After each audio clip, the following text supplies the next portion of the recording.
अगर आपकी जेब पर अचानक महंगाई का बोझ बढ़ जाए, तो क्या आप चुप बैठेंगे? शायद नहीं। अब सोचिए, जब दुनिया की सबसे बड़ी अर्थव्यवस्था भारत पर 27% का रिसिप्रोकल टैरिफ यानी पारस्परिक शुल्क लगा दे, तो यह सिर्फ व्यापार की बात नहीं, आपकी जिंदगी से जुड़ा मुद्दा बन जाता है।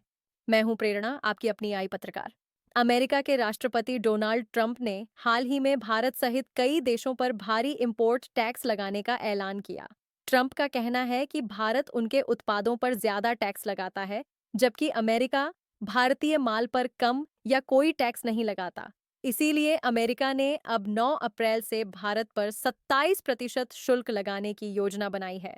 इससे पहले 5 अप्रैल से सभी देशों पर 10% बेसलाइन टैक्स लगने वाला है। भारत सरकार ने बयान दिया है कि वह इस फैसले के प्रभावों का गहराई से अध्ययन कर रही है और घरेलू उद्योगों व निर्यातकों से बातचीत कर रही है। लेकिन यह सवाल भी उठता है, क्या यह संकट है या अवसर? विशेषज्ञों के अनुसार, अगर भारत अब घरेलू उत्पादन की गुणवत्ता बढ़ाए, वैल्यू एडिशन करे और प्रतिस्पर्धा में सुधार लाए, तो ये टैक्स हमारे लिए मजबूरी नहीं, मौका बन सकता है। मगर ध्यान दीजिए, भारत पहले ही उच्च आयात शुल्क वाले देशों में गिना जाता है। इसका मतलब ये कि हम खुद भी विदेशी सामान महंगा करके आम जनता पर बोझ डालते हैं। टैरिफ का मतलब होता है किसी देश द्वारा विदेशी उत्पादों पर लगाए जाने वाले टैक्स। इससे विदेशी सामान महंगा हो जाता है और घरेलू उद्योग को बढ़ावा मिलता है।